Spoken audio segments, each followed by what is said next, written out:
Hola a todos, bienvenidos a un nuevo diálogo Piensa sobre el asunto constitucional.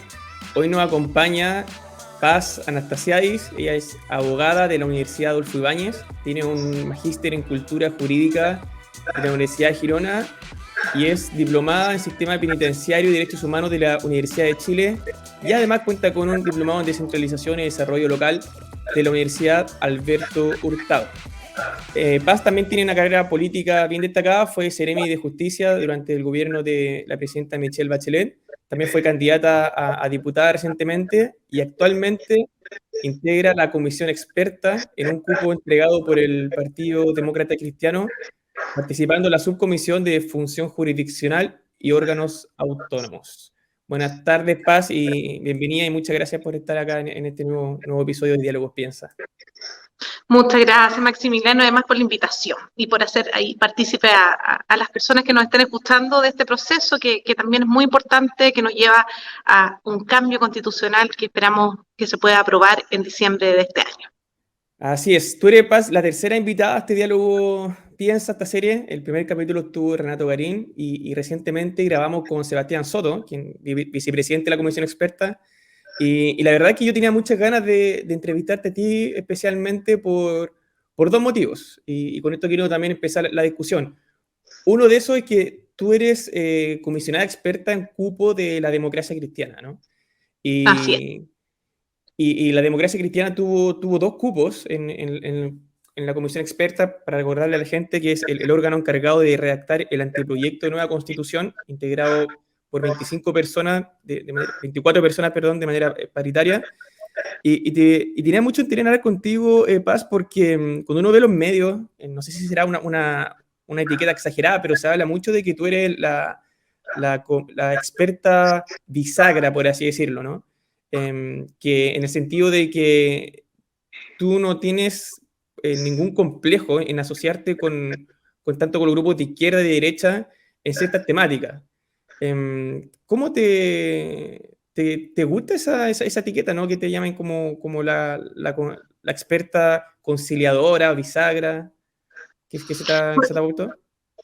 Mira, yo creo que acá lo que no podemos pecar es precisamente de mirar que estos elementos, en el fondo, quienes somos comisionados y comisionados, respetamos solamente a nuestros propios sectores sin una mirada más transversal.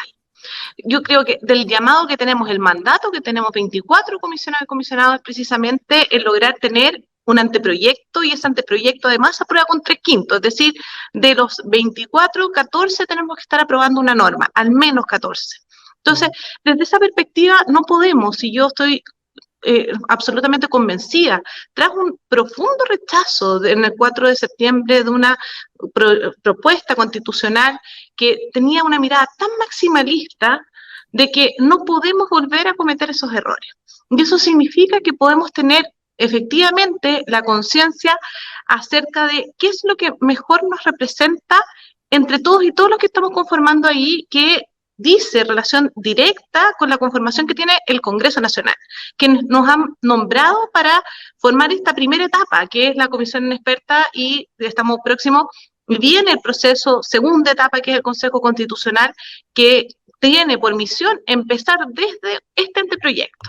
Entonces, desde esa perspectiva, lo que tenemos que alinearnos es con la mirada país, más que empezar a evidenciar de qué sector o con quién uno está votando, porque aquí es lo que tenemos que identificar, estas normas, no entre nosotros. Finalmente, estas normas lo que representan es la sociedad chilena donde vivimos cada uno de nosotros. Y en ese sentido, Paz, tú de cierta manera uno podría pensar que reivindicas el rol de la democracia cristiana como un partido de centro, ¿no? Históricamente ha tenido esta capacidad de articularse con grupos con quienes uno podría pensar que en principio son oponentes políticos, adversarios, no enemigos. Es un poco reivindicar esa lógica de adversario, no enemigo.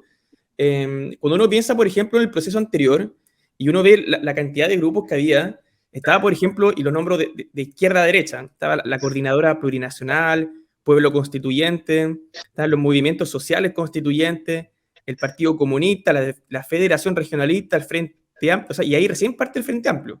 Y ahora viene el Frente Amplio, luego estaban independientes no neutrales y el Partido Socialista. O sea, estaba tan tirado el cerco para la izquierda, se corre tanto el cerco, que al final muchos decían que el Partido Socialista era finalmente el partido que jugaba un rol de centro, pero, o sea, así de extraño era el panorama político en la primera convención. ¿Tú sientes que, que con tu rol en la comisión experta se reivindica un poco ese rol que está históricamente asociado a la democracia cristiana? Claro, pues es que si uno se fija en la conformación que tenemos dentro de la comisión, que es representativa, lo que señalaba, de hoy día cómo está conformada la Cámara de Diputados y el Senado, porque son ellos nuestros mandantes finalmente, ahí lo que uno ve es que están equilibradas las fuerzas políticas de acuerdo a la composición actual. Y eso significa que efectivamente la democracia cristiana no desaparece de la discusión constitucional como terminó desapareciendo, sin perjuicio de que en su momento el ex camarada Joaquín cumplió un rol relevante dentro del proceso constituyente, cumplió un rol relevante respecto a las críticas que se realizaban de un texto donde incluso sin su voto se lograban los 2/3. Así como tú señalabas que efectivamente, pero no lograba permear a todo un sector de la política chilena y que cuando hablamos de la política a la vez estamos hablando de personas que representan formas de pensar dentro del país. ¿Y qué sucedió en el fondo de estos 2/3? Que es un tremendo quórum, pero tal como señalaba, había tal nivel de representantes de esos sectores políticos que terminaron llevando y logrando hacer lo mismo que habíamos criticado durante tantos años, que una constitución no sea representante de sectores políticos, de nichos, sino de país. Esa era la búsqueda, ese era el propósito. Hoy día el mandato precisamente tras un acuerdo por Chile, luego del rechazo que se llamó a rechazar para reformar el acuerdo que tuvo en miras precisamente el bien común del país, es decir, logremos conformar una constitución bajo criterios sumamente objetivos que se hacen cargo de lo que se rechazó, de aquellos Claro. puntos que eran más cuestionables del proceso anterior. Es por eso que hoy día tenemos esta comisión de expertos, que antes no existía, pero claro, porque en el fondo son 24 personas que están mandatadas a construir este anteproyecto para que no exista esta hoja en blanco y que por otro lado, en el fondo, que tengan un mandato que pese a que de algunos sectores han intentado cuestionar legitimidad, ojo, son nombramientos que vienen de un órgano democráticamente electo. Finalmente es una institucionalidad la que está buscando concretar un propósito país y que finalmente tiene la etapa siguiente. Entonces, desde esa perspectiva, hoy día, sí, la democracia cristiana vuelve a cumplir un rol de centro-izquierda, porque recordemos que la mirada es hacia allá, pero que en el proceso anterior se extremó y se llevó hacia un sector donde no fue representativo de un importante centro político, que fue el más huérfano durante la campaña del rechazo, porque efectivamente había muchas personas, militantes y también, por supuesto, no militantes, que es la inmensa mayoría del país, que no estaban de acuerdo con las normas como se proponían, con cómo se identificaba el país en esa constitución. Y hoy día estamos con un propósito transversalmente distinto que logra finalmente encontrarse, de decir, ¿sabes qué? Uno lee el texto constitucional como va avanzando y no se generan esta angustia. Pensemos incluso cuando se aprueba el anteproyecto, al día inmediatamente siguiente, no teníamos a todos los constitucionalistas en contra del texto, sino que hablando positivamente de estos primeros pasos que estábamos logrando con Comisión Experta. Y esa tranquilidad también genera confianza y esperemos que también genere a futuro la posibilidad de contar con esta nueva constitución. Paz, tú mencionabas recién que esta convención, la Convención 1, por llamarla de alguna manera, fue muy, muy de izquierda, te dejaron el tejo bien pasado. Y en eso tú también sugeriste que muchos de la democracia cristiana se abanderaron también con esa propuesta, ¿eh? Y tú has sido bien crítica, tú has sido muy crítica a la propuesta de la Convención 1.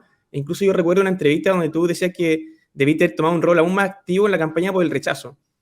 Eso yo imagino que igual trae costos políticos. Por ejemplo, cuando uno ve lo que ha pasado, y lo digo particularmente en la democracia cristiana, yo recuerdo el año pasado cuando la Junta Nacional de la Democracia Cristiana decidió apoyar la opción apruebo, varias figuras que son destacadas y de la historia, tú nombraste recién a Fuad Chaín, pero también Jimena Rincón, Matías Walker, incluso el expresidente Eduardo Frei, una vez que manifestaron su apoyo a la opción rechazo, fueron llevados al Tribunal Supremo y muchos incluso fueron expulsados del partido, sin perjuicio de que habían renunciado antes. Entonces, cuando uno ve esa historia reciente de la democracia cristiana, que fue muy dura con quienes se manifestaron a favor de la opción rechazo,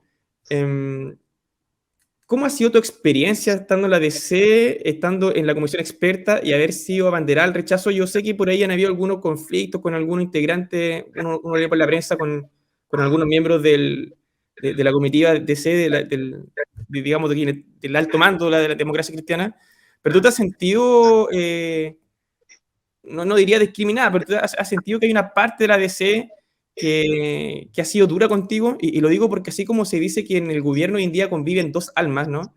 Uno también podría decir que dentro de la propia democracia cristiana también habrían dos almas que a veces cuesta conciliar. ¿Tú sientes que existe una fractura o de alguna manera este sector de la democracia cristiana, que fue muy duro con quienes se abanderaron por el rechazo, han ejercido algún tipo de presión respecto a tu trabajo?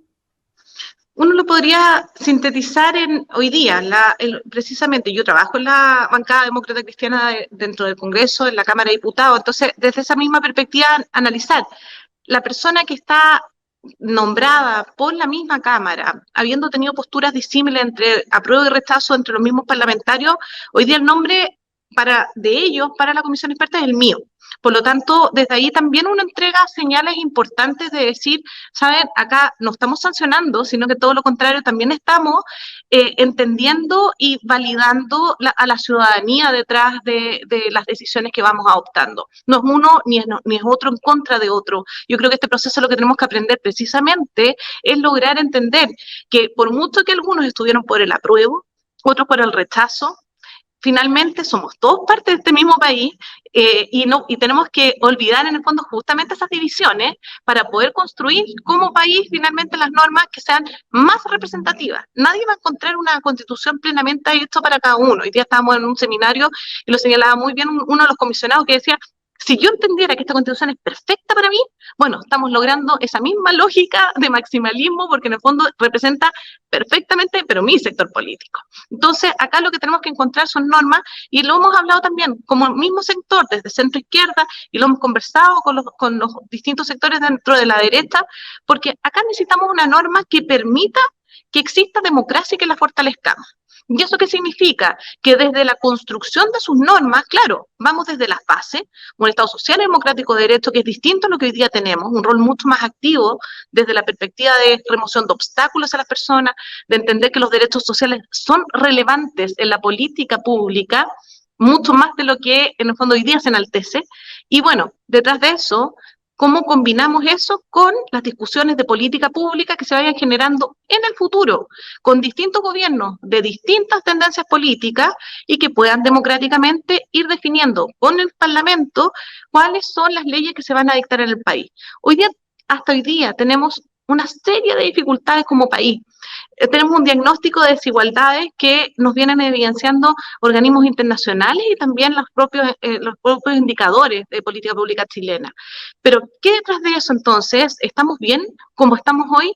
Y eso es lo que tenemos que plantearnos cuando estamos detrás de una convivencia constitucional, porque ya llevamos varios años proponiendo estos cambios. Llevamos varias votaciones. ¿Qué vamos a seguir votando para no tener una nueva constitución? Por mucho que este proceso pueda terminar incluso en diciembre y no venir otro si es que se rechaza, que efectivamente ese es el compromiso. Pero detrás de eso ¿vamos a dejar al país con mejores condiciones si no aprobamos?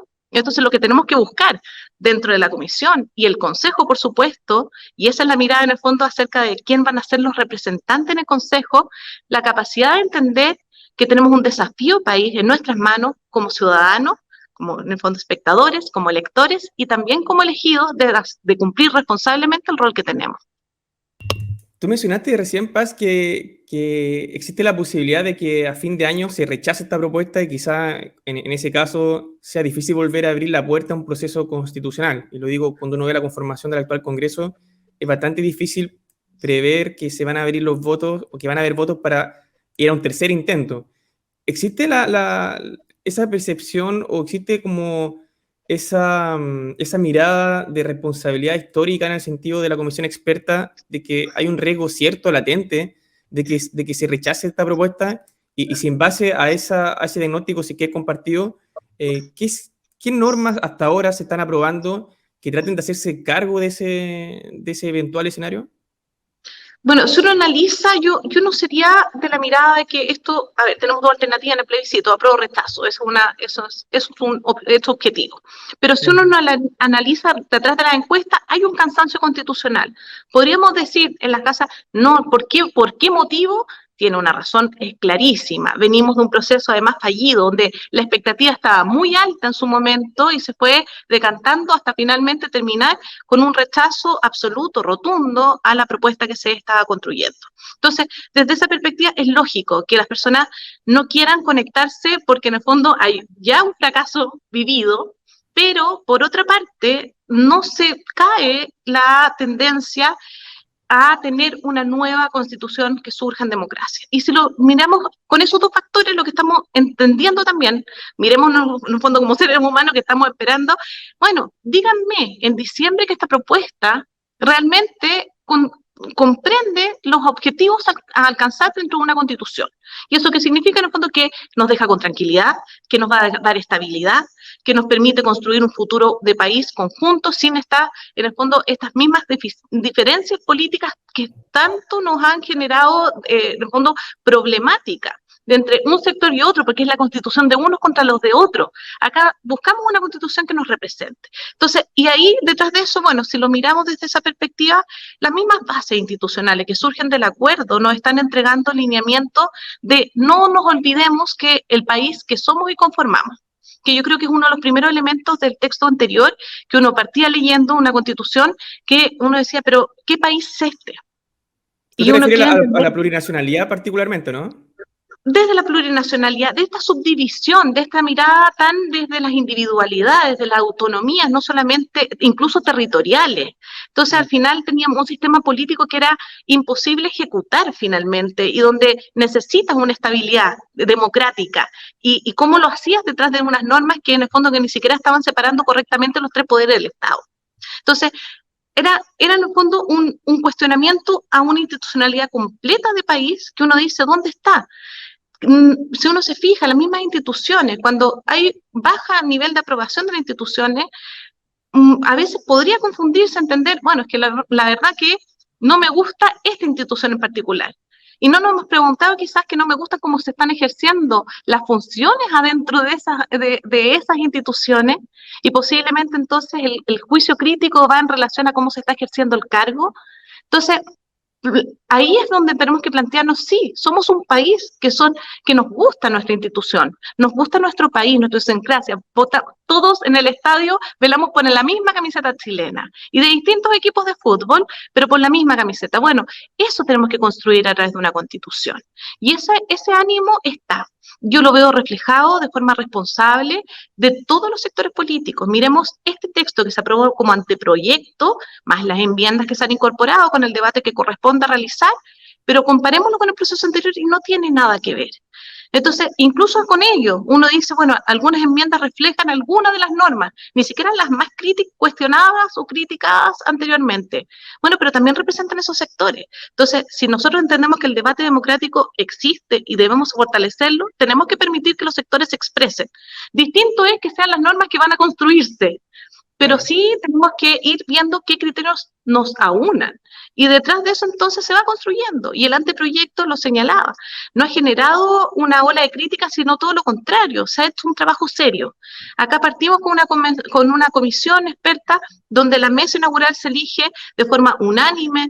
Posteriormente promovimos normas trabajadas entre 6 integrantes de sus comisiones, que es lo que corresponde por cada subcomisión, de forma unánime, se aprobaron estas mismas propuestas de forma unánime también, y bueno, y hoy día viene un debate que podríamos estar encontrándonos con 3/5 solamente, que puede suceder, pero ya 3/5 significa permear de un sector a otro, y eso es positivo.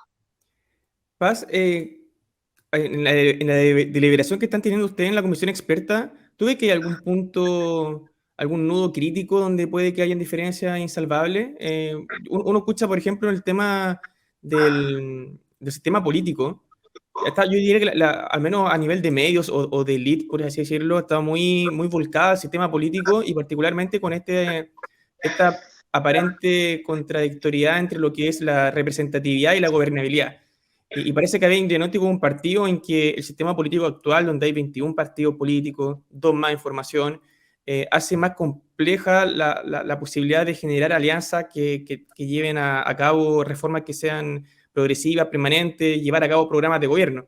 Y hay un diagnóstico compartido, por lo que uno lee, de que se prefiere que haya menos partidos grandes que puedan lograr acuerdos, incluso con menos díscolos, o sea, con personas que voten en contra de su propio partido, establecer normas de disciplina partidista, pero también de grandes bloques. En ese contexto, yo sé que hay una norma muy polémica, que es el umbral del 5%, que los partidos políticos alcancen un umbral del 5% para recién poder optar algún escaño, ya sea en el Senado o en la Cámara. Y esto lo vincula un poco también con el rol de los propios comisionados expertos, que como tú mencionabas, son nombrados por partidos políticos. Pero resulta que hay partidos políticos que peligran con esa norma.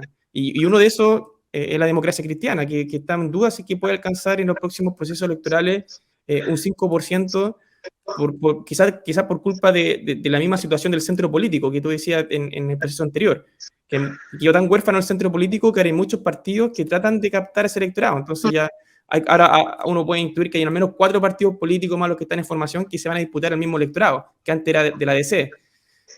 Y de hecho, disculpa que me extienda un poco la introducción de la pregunta, pero uno puede también ver que Evópolis también corre el mismo riesgo. O sea, a Evópolis se le está demandando tanto por el centro, por su lado más izquierdo, por así decirlo, como también por el lado derecho, donde está Republicano, y también hay una serie de el Partido de la Gente, etcétera. Entonces, ¿cómo uno compensa esa responsabilidad, por un lado, de tener una independencia siendo comisionado experto y querer lo mejor para el país, pero también tiene que compensar, por el otro lado, los intereses del propio partido que a uno lo elige, ¿no? ¿Cómo ha sido muy difícil compatibilizar esos dos mundos? Mira, yo tengo ahí una mirada crítica y estoy consciente que no soy mayoría en esto, por lo menos desde la mirada de la subcomisión 1, que es la que está encargada del sistema político.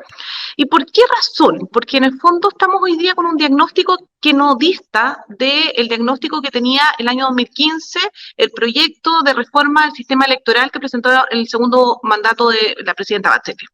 ¿En qué sentido? Tenemos que generar mayor gobernabilidad. Estamos todos y conscientes de que existen estas mismas condiciones. Y en el fondo es este el diagnóstico.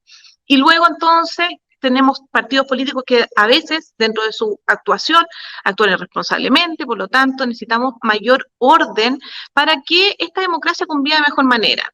Ahí hay algunas de las preguntas también que surgen y que vienen a condecirse con respuestas que vienen asociadas a las reformas, a las normas que se están proponiendo. Algunos dicen, bueno, es que el presidente tiene que contar con todo su caudal político para ejecutar su programa de gobierno, que parece muy válido y es correcto, pero eso no implica en democracia que todos los partidos políticos tienen que ser afines al mandato del presidente de la República, o todos pensar de la misma manera, porque ahí no estamos hablando necesariamente de democracia. Entonces, nosotros no podemos obstar al pluralismo democrático porque perfectamente es compatible el lograr persuadir, lograr convencer de que mi política pública a través de la legislación que estoy promoviendo es la adecuada para la sociedad chilena. Entonces, desde esa perspectiva uno dice, bueno, es decir, yo quiero orden, porque lo que no quiero es que se desordene en relación a la falta de legitimidad de los cargos. Generar mayor adhesión y confianza ciudadana. Bueno, ahí hay un aspecto. Entonces, la mirada entonces es, reformulemos este sistema electoral. Claro. ¿A cuánto tiempo? A 5 años de tener una reforma al sistema. Entonces estamos dando por terminado, el año 2015 se construye, no estoy equivocado, 8 años ya, pero el 2016 fue la primera elección bajo las reglas del sistema electoral nuevo. Y por otra parte, también todos ellos de acuerdo a un sistema de voto voluntario. O sea, llevamos 5 años o 6 años de una norma que se reformó, se reformuló, pero que ni siquiera tiene las condiciones que hoy día estamos entregando a través de un voto obligatorio. Entonces, no hemos dado tiempo todavía para madurar un sistema y ya queremos cambiarlo, entendiendo que el anterior era el sistema correcto para poder ejercer de forma más representativa de la sociedad el ejercicio de la representación ciudadana a través del Congreso Nacional. Pero después nos vamos entonces con este umbral del 5%. ¿Qué significa este umbral del 5%? En el fondo, que a nivel nacional un partido político debe sacar sobre el 5% los votos válidamente emitidos para poder optar a un cupo político dentro del Congreso Nacional. O sea, vamos a tener grandes partidos políticos, porque en el fondo tengo que pasar ese umbral para lograr tener representación. Preguntémosle entonces a las regiones, si esto es lo correcto para una región. ¿Por qué uno mira y dice, qué pasa con las regiones? Porque yo podría concentrarme como partido político, y díganos que no, que un partido político no va a tener la intención de quedar dentro del 5%, de poner su fuerza electoral en la región metropolitana, donde concentro ya casi la mitad de los votos en Chile, y luego entonces otras regiones importantes, grandes en tamaños, en cantidad de población, y por lo tanto, regiones más pequeñas las dejo sin tanto interés, y por lo tanto, esas personas que votaron por determinado candidato, en el caso de las listas abiertas, o determinado partido político y no quedó, bueno, ¿cómo me voy a sentir yo como elector en esto?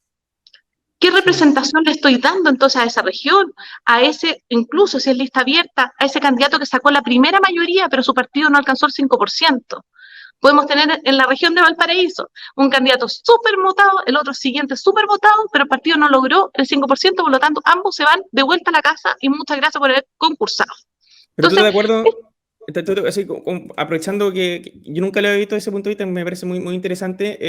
En ese sentido, ¿tú estás de acuerdo con el umbral que se aplique a nivel regional o simplemente que existen excepciones a la regla general que se propone? Nosotros lo que estamos proponiendo es una regla de excepción sin perder de vista el diagnóstico inicial.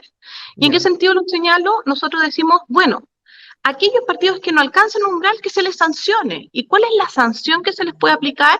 Bueno, obligar a federarlos, hacer un conjunto de, en el fondo, de partidos políticos, pero con requisitos legales que vienen ya desde la Constitución, uno actuar válidamente como si fuesen un partido político, pero respetando su autonomía, identidad, con ciertos márgenes en cuanto a qué, mínimo de años en conjunto, tiene que ser el periodo legislativo al menos 4 años, y por otro lado sanciones en el evento de no funcionar cohesionado, porque yo lo que estoy buscando es que los partidos políticos y sus integrantes puedan funcionar resguardando en el fondo, funcionamiento democrático, resguardando la institucionalidad que es el Congreso Nacional, no ahondando ni profundizando en la creación de díscolos, sino todo lo contrario. ¿Cómo generamos el orden?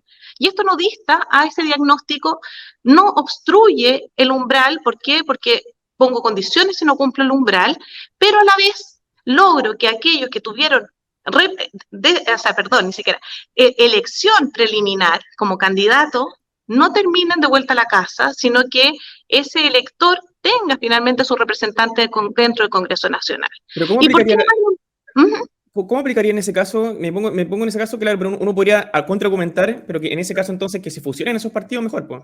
O cómo, porque si tú mantienes, digamos, la federación de partidos y además castigas a estos partidos díscolos con el conglomerado, en el fondo, un partido podría perder su identidad, porque pienso que en base a ese requisito del umbral, puede que haya partidos que si bien se agrupan, y esto lo tomo como ejemplo lo que pasa hoy día con la coalición de gobierno, que no es lo mismo los partidos que integran el Frente Amplio con el Partido Socialista. Hay cuestiones de principio atrás también que a veces difieren, pero ahí tú castigarías también a los díscolos, entonces en el fondo actuarían como bloque, y lo veo desde el punto de vista del ciudadano, cuando uno vota por un partido, si después ese partido se une a otro y resulta que ese otro partido es el que lleva la batuta, finalmente el partido que se sumó al bloque pierde su identidad, ¿no? Bueno, es que ahí precisamente lo que se logra a través de las federaciones es no matar a ese partido político, porque puede ser por el ciclo electoral ese partido político no alcanzó el 5%, pero perfectamente posible que en el siguiente ciclo sí pase el 5%. Más allá de no negarse tampoco a posibilidades de fusión, etcétera, pero esto respeta todas estas cualidades. En el fondo, nadie pierde su esencia como partido, por lo tanto, yo no me lo probable en el fondo es que aquí se junten fuerzas. Ejemplo, ¿quiénes están perjudicados? Lo señalabas tú muy bien. No solamente un partido en concreto, es un centro político que hoy día se está rearmando. ¿Cómo le vas a decir a un partido en formación o recientemente formado que ahora tiene que alcanzar además el 5%?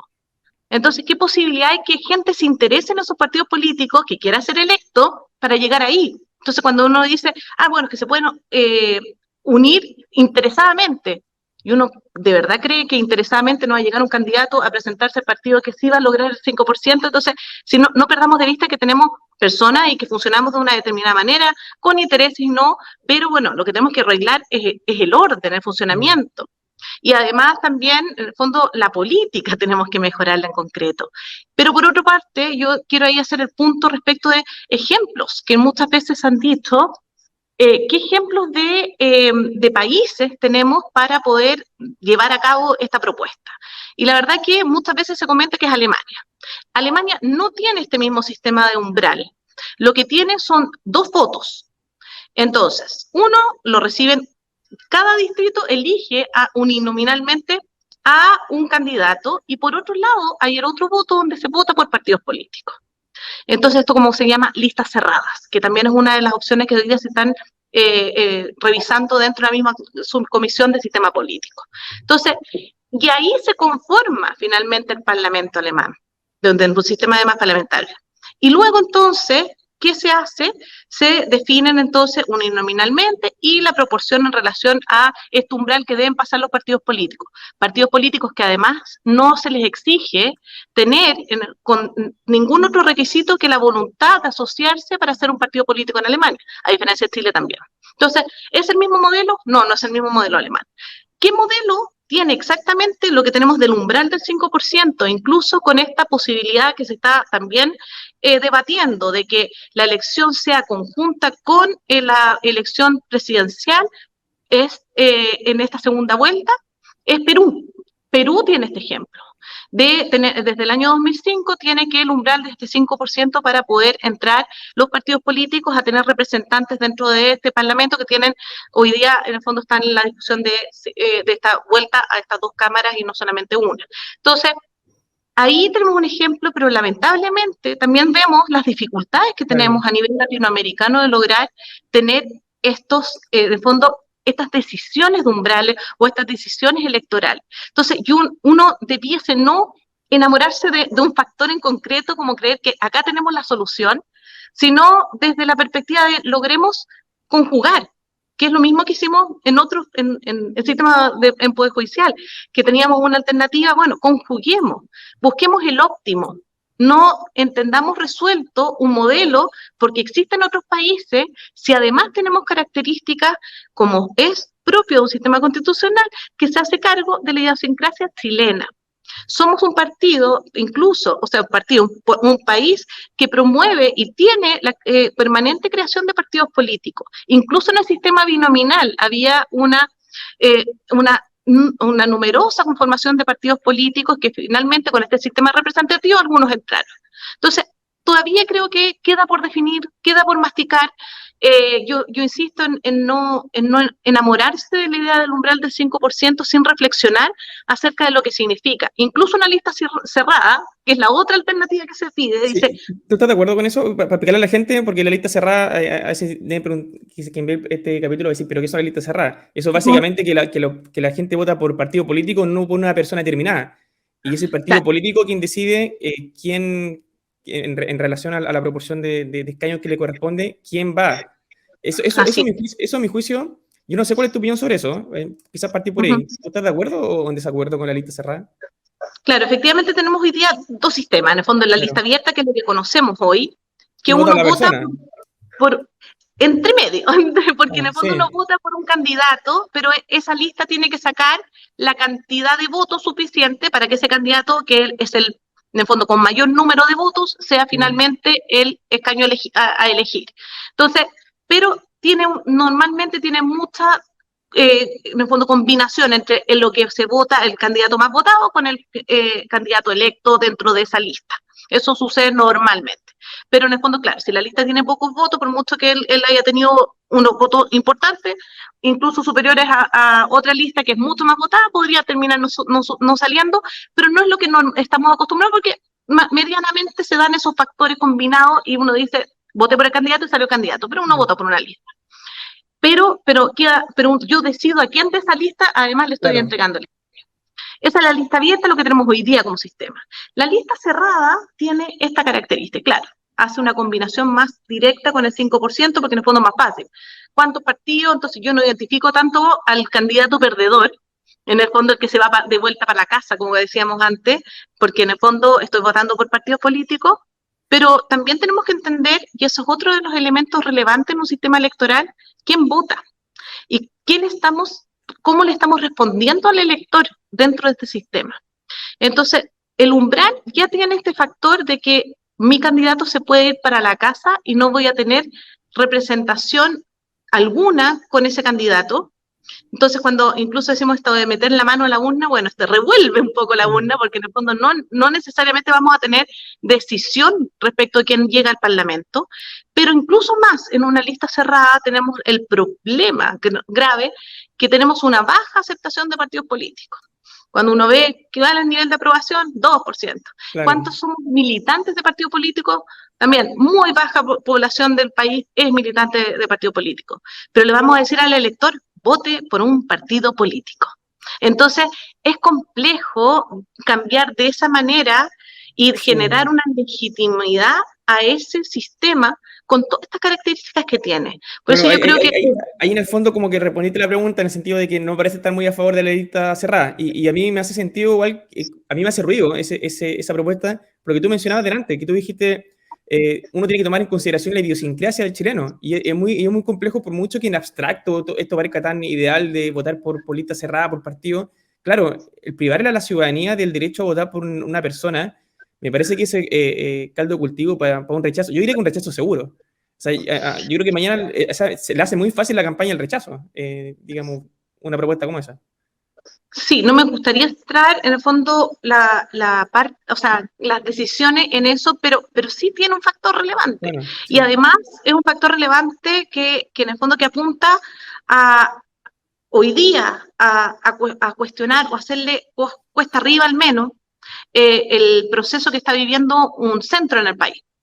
Porque aquí en el fondo se recoge esto como el mar, se recoge. Si tuviésemos que mirar y bueno, entonces se fusionan o entonces se van al partido político que logre el 5%, bueno, estos partidos posiblemente se nos retrotraen hoy día, lo que, de acuerdo a de la misma, en el fondo, de la última elección, ¿cómo quedaría conformado este umbral de 5%? Tenemos pasa el umbral el Partido Republicano, pasa el umbral el Partido de la Gente, pasa el umbral la UDI, Renovación Nacional, y por la centroizquierda pasa el umbral el Partido Socialista y el Partido Comunista. Hoy día, el Partido Comunista también está a favor de generar las federaciones también, entendiendo que es una alternativa que puede conciliarse perfectamente con estos factores sin romper las confianzas y la legitimidad.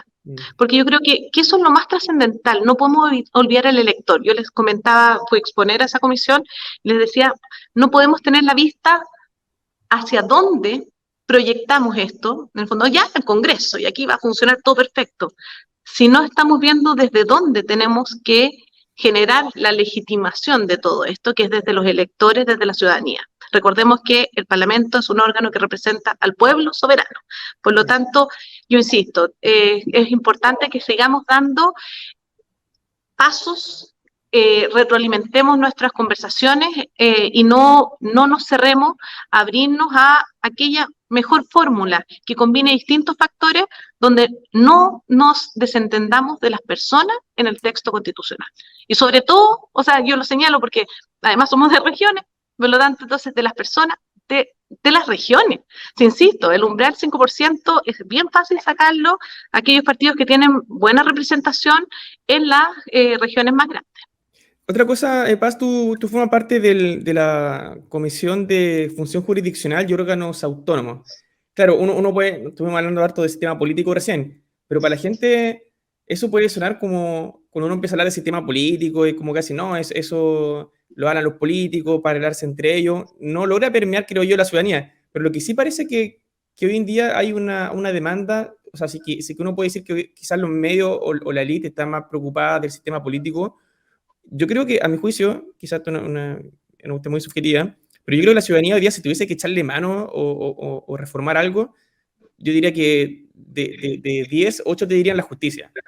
Que justamente la comisión lo entusta. Ahí existe como una percepción muy generalizada de que la justicia en Chile funciona mal, independiente de si ese diagnóstico está sustentado en evidencia o no.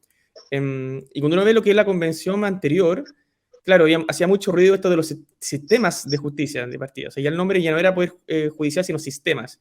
Y estos sistemas paralelos de que cada pueblo originario podía ser juzgado de acuerdo a sus propias reglas, sus propios tribunales, etc.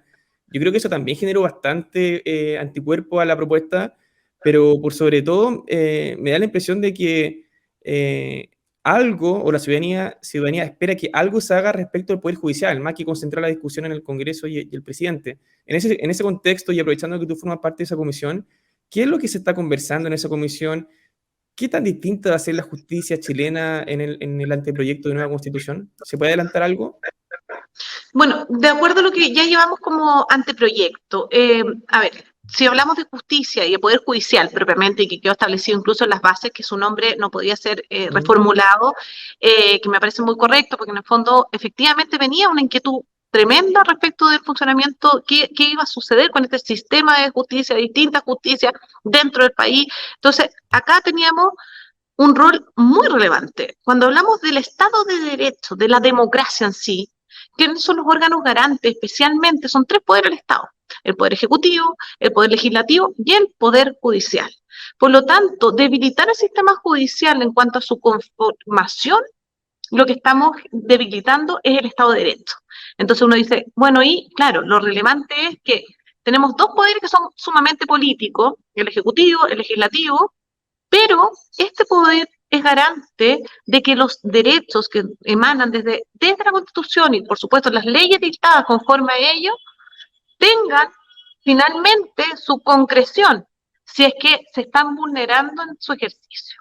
Entonces, ahí está el punto, el medular respecto al Poder Judicial, y si uno observa, claro, hay distintos elementos que van asociados a esta mirada de la justicia, pero tenemos que darle la mirada desde un texto constitucional.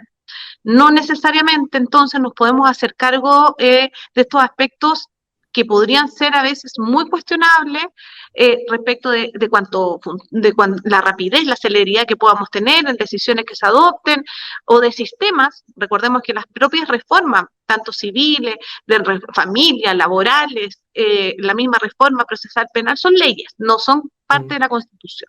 Pero sí nosotros, a través del texto constitucional, podemos hacernos cargo de alguna de esas perspectivas.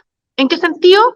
Cuando hablamos de un poder judicial, tenemos que hablar de su independencia, y eso no puede ser tocado, porque efectivamente es una de las características que garantiza que este poder pueda funcionar independiente de los demás órganos del Estado, que es especial de los órganos políticos, del Poder Ejecutivo, Legislativo. Entonces, que mantenga esa independencia, pero hay una parte que se nos ha convocado a analizar y hemos querido dar una respuesta acerca de lo que se habla de la imparcialidad.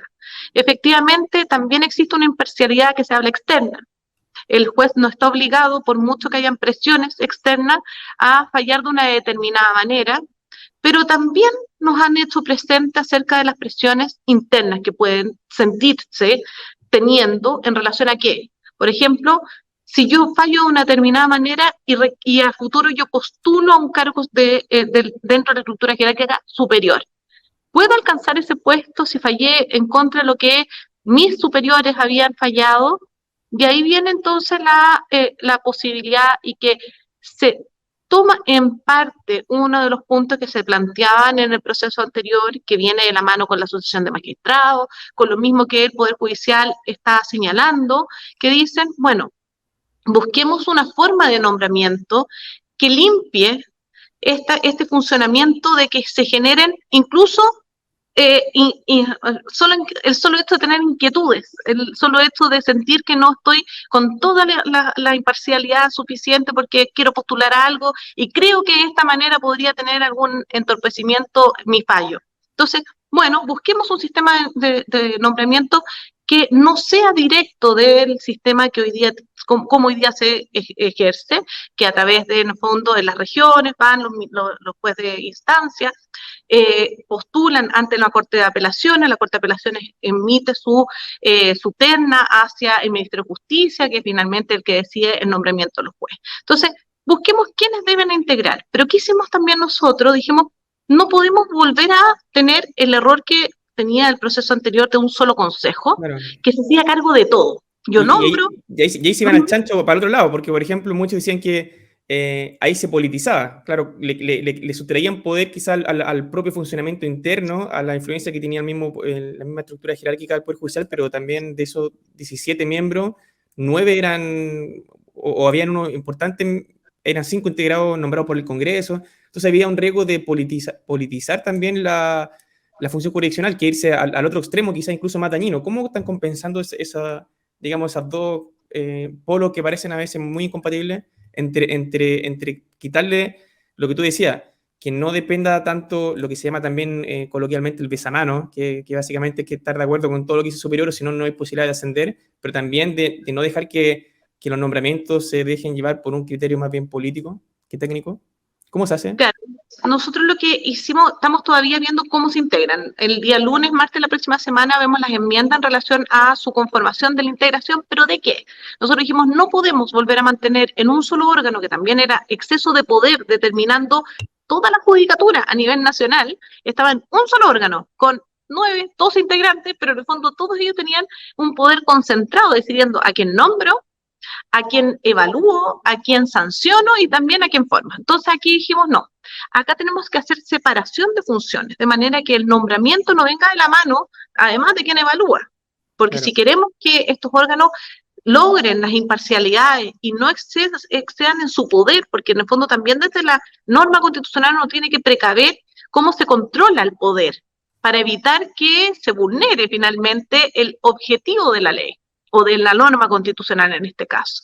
Y para eso entonces creamos estos 4 órganos que permiten hacer una función diferente en cada uno de ellos, con nombramientos que van a ser parte, en el fondo, su integración, no nombramiento, la integración de cada uno de ellos va a ser diferente, no son los mismos, las mismas personas que integran uno u otro, para evitar efectivamente que exista bueno, exceso de poder como lo señalaba, pero en el fondo que no tenga yo incidencia directa finalmente en todo lo que está sucediendo en el Poder Judicial. Y además un sistema de coordinación entre el Poder Judicial y todos estos órganos, de manera que vayan avanzando y entendiendo sus propias problemáticas como un solo Poder Judicial, por supuesto. Pero en el fondo vamos a diversificar funciones para evitar que se produzca en el fondo esta cadena de, en el fondo, desde que el del más arriba esté mirando hacia abajo con lupa de si integras o no finalmente la composición de los estamentos más altos. Entonces, eso se está buscando y de esta manera también, ¿qué es lo que también se persigue?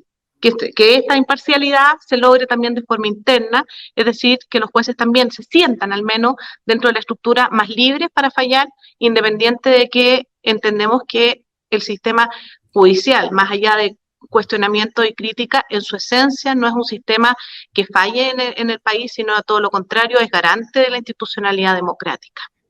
Paz, un par de preguntas ya para ir terminando, pero una, no puedo dejar de preguntarte, y una observación cuando uno ve el proceso anterior, uno se da cuenta que la realidad quizás no permeaba mucho en la convención, o que, por ejemplo, las condiciones que llegaron a la convención 1 y el relato que estaba más bien en el ambiente era muy volcado a los derechos sociales. Hoy en día ese escenario parece estar más volcado ya, o sea, evidentemente, y uno ve en las propias campañas de consejeros constitucionales que el tema principal es la seguridad. ¿Ustedes toman nota de lo que está pasando fuera del ex Congreso, lo que está pasando en Chile, y ver cómo uno puede conducir eso en alguna propuesta constitucional? ¿Hay algo que se puede hacer en materia de seguridad? ¿Hay algunos candidatos, por ejemplo, que están prometiendo un quinto estado de excepción, cuestiones de ese estilo? ¿Ustedes están pensando en algo como para tratar de hacerse cargo un poco de esa demanda ciudadana? Bueno, acá tenemos, y qué buen punto que toca, porque yo creo que cuando más inquietud tenemos respecto a las decisiones judiciales va de la mano precisamente con la Claro. seguridad y los efectos que tienen las decisiones en materia penal, porque la parte civil, en el fondo, pueden ser procesos más lentos, etcétera, pero que tienen también su norte, más allá de que también estamos tratando de alcanzar a través de esta nueva constitución una herramienta de mayor acceso a la justicia, que también involucre la Defensoría de Víctimas y que permita ahí colaborar en este sistema penal y en materia de seguridad. Si en el fondo nos vamos, mirándolo desde la actuación más judicial, tenemos también el Ministerio Público.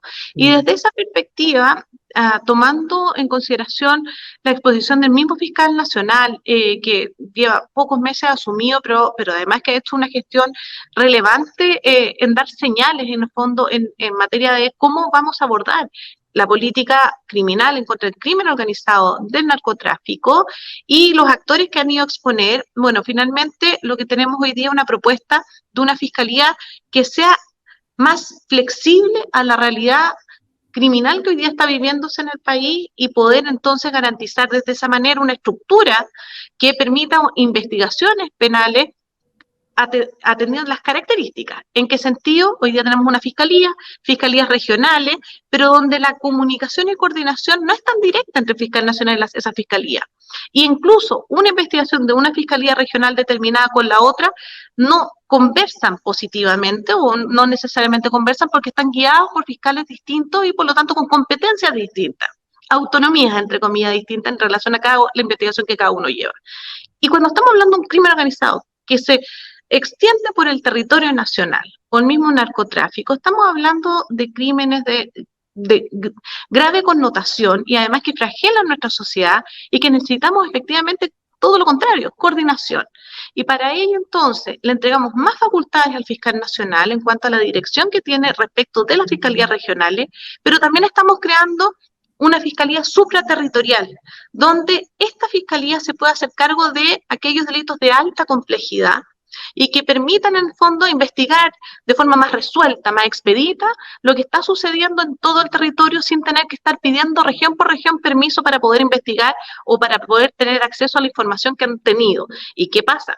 A veces una organización no está solamente, por ejemplo, en la región metropolitana, sino que se extiende en distintas regiones. Entonces yo tengo que tener la posibilidad como fiscalía de poder investigar todos esos delitos como uno solo. Entonces, y eso es lo que se está buscando, en el fondo, flexibilizar, darle más atribución a la Fiscalía Nacional en esta lógica de avanzar para poder tener respuesta ante lo que estamos viviendo como país, que hace 4 años atrás no era la misma realidad. Entonces tenemos que hacernos cargo y esta Constitución está hablando en esa sintonía que me parece correcto. Luego, en cuanto a los estados de excepción constitucional, se incorpora además la infraestructura crítica, que eso es relevante porque en el fondo fue un reciente avance en la Constitución vigente y que no puede quedar atrás. Porque aquí nos está generando una herramienta, es lo que hoy día posibilita tener personas fuerzas militares en la frontera y que en el fondo puedan regular lo que está sucediendo en materia migratoria y poder en el fondo también entregarle las atribuciones necesarias para poder controlar qué está sucediendo en esos sectores para evitar que permee la fuerza migratoria que está generándose hoy día por pasos no regulados, que es lo más complejo y que es lo que se ha evidenciado que dice relación con mayor alza en cuanto al crimen organizado y al mismo narcotráfico. Entonces, y además como estos mismos organizaciones han generado una mayor alza en la violencia, en los propios delitos que cometen los ciudadanos chilenos que en el fondo que estaban vinculados al delito y que le ponen una carrera finalmente en competencia de quién es más violento. Claro. Y eso es complejo.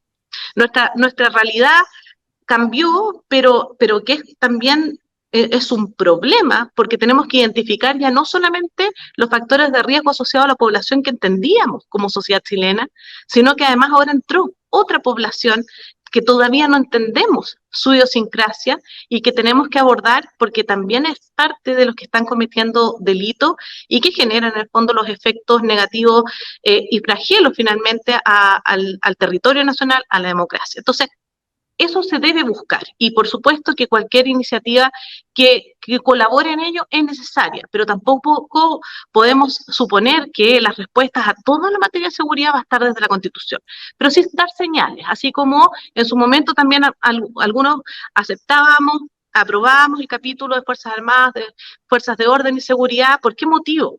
Porque si la Constitución anterior no se hizo cargo de hablar directamente, de establecer en la Constitución a Carabineros y la Policía de Investigaciones, también es difícil decirle a la ciudadanía no, que hoy día no voy a incorporar este capítulo.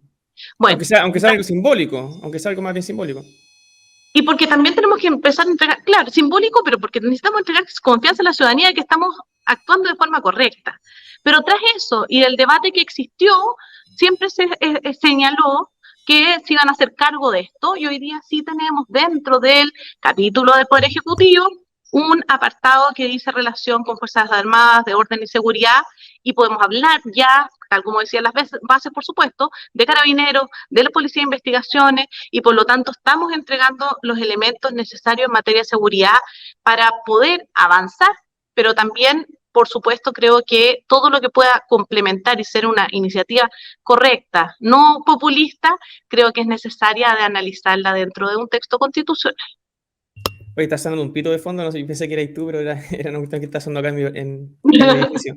Oye, lo último, Paz, estamos a días de una elección de consejeros constitucionales. Me imagino que no es lo mismo hoy día ir a tu comisión a negociar a lo que va a ser el lunes con el resultado en la mano, que donde uno ya me pongo en un escenario que muchos se están poniendo de que el resultado del domingo puede ser muy desfavorable para el oficialismo y para la centroizquierda en general, y que es posible, incluso algunos dicen que así como el primer proceso todo muy volcado hacia la izquierda, que ellos solo podían tener los 2/3, hay quienes sugieren que incluso existe un escenario en el cual la derecha, centro derecha, también asociado al partido de la gente, puedan lograr los 3/5 y hacer una constitución a su antojo.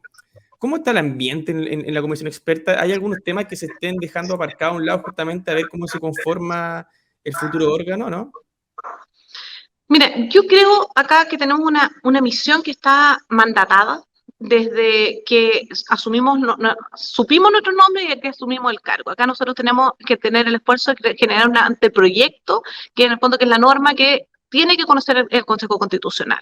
Y ante eso tenemos una responsabilidad de lograr las normas, o sea, sería un tremendo fracaso no alcanzar aquellos mínimos comunes que nos representen como sociedad y para poder entregar como norma, y dentro de eso incluso todos aquellos derechos sociales que hagan posible concretar este Estado social y democrático de derecho. Pero desde esa perspectiva tampoco uno puede señalar, oye, ¿sabe qué? La verdad que la elección no tiene ninguna relevancia porque acá no tenemos más que una actuación como comisión experta desde el ámbito más académico o de los cargos y profesiones que ejercemos cada uno de nosotros. Entonces, efectivamente, claro, hay una expectativa de saber cómo se va a conformar. Yo creo que eso es relevante, es obvio, yo creo que todos lo tenemos como país, pero también acá es bien interesante cómo se van mostrando algunas encuestas y también acerca de nosotros mismos como electores. Acá no solamente la función está en el elegido, sino que también en quien elige, que somos nosotros, los votantes. Entonces, ¿por qué lo digo? Porque acá tenemos un acuerdo por Chile. Todo este proceso surge entre un acuerdo firmado desde el PC hasta la UDI. Hay ciertos partidos que se excluyeron de esta representación, de este acuerdo, porque entendían que no tenía que haber nuevo proceso, y dentro de eso se encuentra el Partido Republicano, el Partido de la Gente, y que hoy día se habla de que podrían tener una alta representación incluso mayor de lo que tienen dentro del Congreso Nacional y, por supuesto, en consecuencia, dentro de la comisión experta. Si eso sucede, claro, estamos hablando de un país que en el fondo que le gusta también la inestabilidad, po. Y pensémoslo, nos gusta desestabilizarnos desde cierto tiempo. ¿Y por qué lo digo el desestabilizarse? Porque vamos a tener una incertidumbre. ¿Qué va a pasar? ¿Cómo va a reaccionar ese consejo? ¿Cómo se va a conformar? ¿Cómo va a aprobar las normas? Y efectivamente, claro, si mantenemos las fuerzas correlacionadas como hoy día tenemos más o menos claro la orientación de cómo se está dando y, bueno, transmitiremos a nuestros propios representados en esa misma lógica. Ahora, ¿qué es lo que se espera? Responsabilidad. Y ojalá, yo le he llamado siempre al 7 de mayo, es que elijamos personas con capacidad de diálogo, porque esta constitución es un proceso que estamos viviendo como país y que nos va a representar, que nos va a generar cambios que necesitamos. ¿Por qué motivo? Algunos podrían decir, a mí no.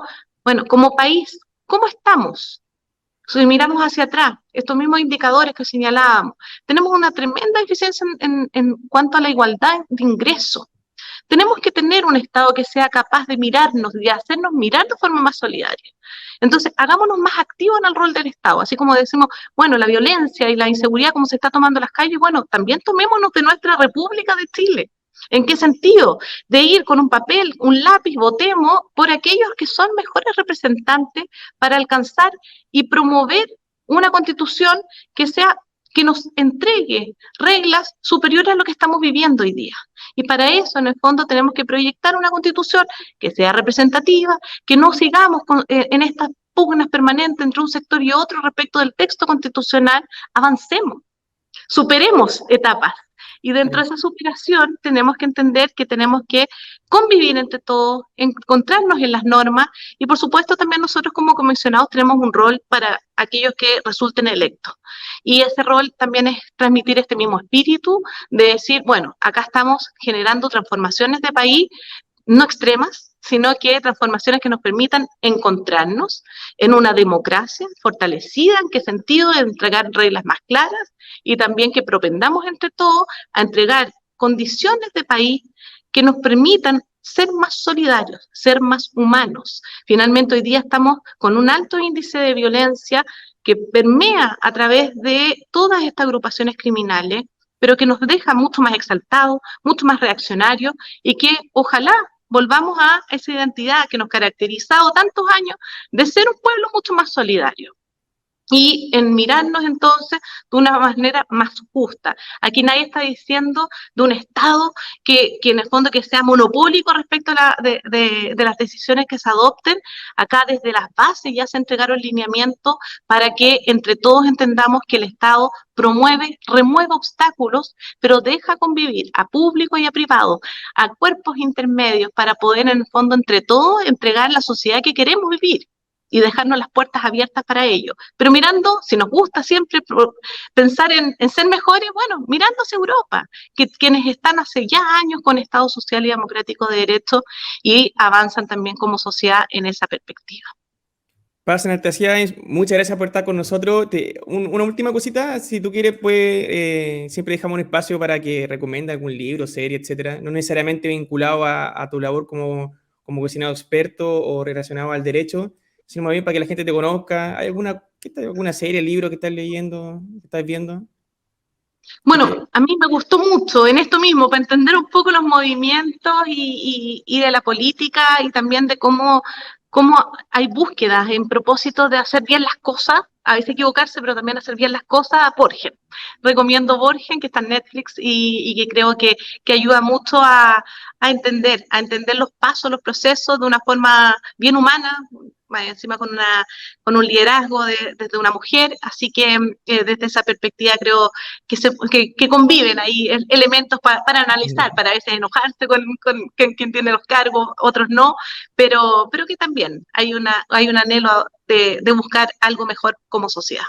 Perfecto, Borges, entonces anota, a ver, lo voy a dar un ojo, me han recomendado harto esa serie, así que vamos a ver. No, por favor, si estás en esto, tienes que verla. Sí, lo voy a ver. Está en Netflix, ¿o no? Sí. Sí, ya.